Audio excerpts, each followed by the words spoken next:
HP is a stock that even Warren Buffett owns. He owns around 10% of a company right now. And whenever Warren Buffett owns a stock, of course it is an interesting stock, especially for high dividend yield and a very high amount of buybacks. I mean, basically the company bought back half its shares since 2013. That is always an interesting case. So let's look into the company. First of all, HP operates in two segments: printing and personal system. Personal systems is all their laptops, computers, etc. And printing, obviously their printers and the printing supplies. Something very interesting we can already see: despite printing only having half the revenue of personal systems, it makes up more of the operating earnings. In fact, the operating margin of printing is nearly 3 times the amount of the personal systems. We're gonna come back later to these margins. Other than that, they're fairly diversified region-wise: 45% in America, 32% in Europe, Middle East, Africa, and 23% in Asia Pacific. Other than Asia Pacific, most of the regions are slowly recovering, mostly probably due to China. The revenue overall, it is slowly stabilizing, and earnings are already recovering very well. They're nearly back to $1 a share again. It does look like we reached the bottom when it comes to revenue,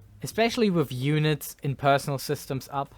Especially with margins very well recovering in the PC segment. They had very low margins at one point. They nearly reached 4%. They're nearly back to their normal margins, but there's still room to grow. Printing overall still kind of flat, but margins very good. The only thing I don't like is that their total hardware units are down 19% because they make their money by supplying those hardware units. Overall, the printing market is expected to grow at like 3% CAGR, so basically in line with inflation. There's not a lot of growth here, but HP is very well positioned to catch this revenue. You all know how expensive the ink is, so every time HP captures one customer, they have a lot of revenue coming in very consistently time after time. Personal system, and it wasn't only them who had this low point.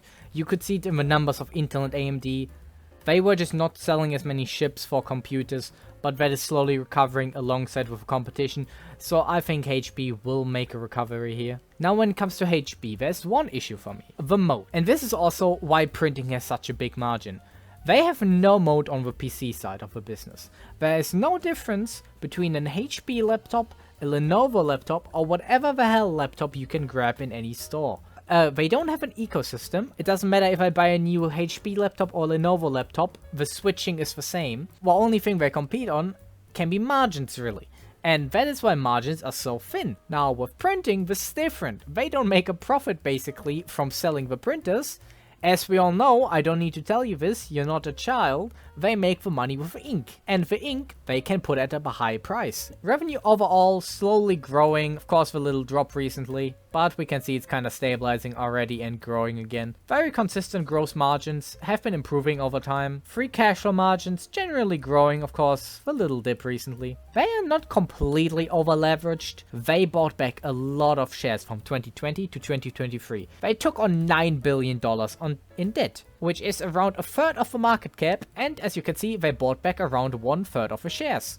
They basically used all that money to buy back shares. They stopped buybacks recently to deleverage. I think they stopped at the right time. They were not over leveraged, but they also shouldn't have done it more. They sadly don't have numbers public on their debt maturity, when those 9.6 billion will mature, but we can see certain bonds that are publicly priced from them, and I checked a few out, and around 50% of their bonds at least don't mature in the next few years. And they're also trading at very okay levels. They're basically trading at around 7% right now.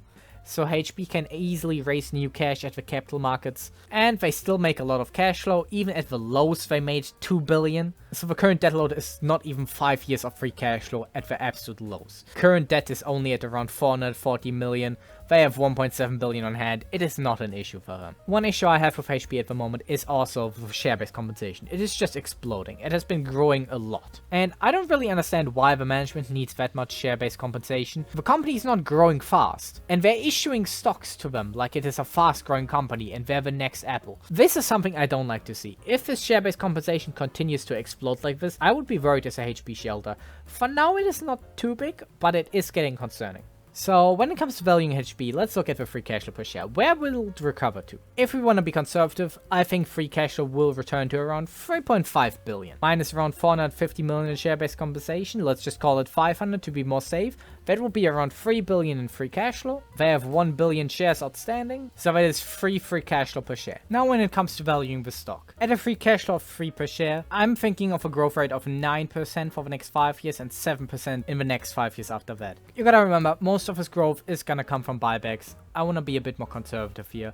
Let's say the buyback maybe 7% of shares per year, plus 2% growth from inflation and just the general business segment growing. At a discount rate of 10%, this is a very low multiple, a 10 multiple. I usually don't do this, but HP is one of those companies where there's not really a moat in my opinion. I don't see a difference between HP, Lenovo, and all the other PC makers. The printer segment is okay, because once you have a customer, you just have him captured. Other than that, there's no real moat in my opinion. That's why it deserves a way lower multiple. Free cash flow payout ratio of 35%, plus a little deduction because of taxes. That would give me an intrinsic value of 32.08%. It's currently trading at $26. So there's a discount of 23% right now. It sounds like a great risk-reward ratio. HP is not a risky stock, consistent buybacks, not a lot of debt, and there's even more upside. Let's say it grows a little bit faster. They buy back a few more shares, they have a bit more cash, and it gets a 14 multiple. And we're already at a value of 55 per share. And even if it only buys back 4% of shares for the next few years and only comes out with an 8 multiple, we're still gonna get a bit of a return. I think it's a great risk-reward ratio. I would just watch out for the printer section of the business, how it's gonna perform, if the units are gonna continue to drop. What do you think? Write it in below. Have a good day.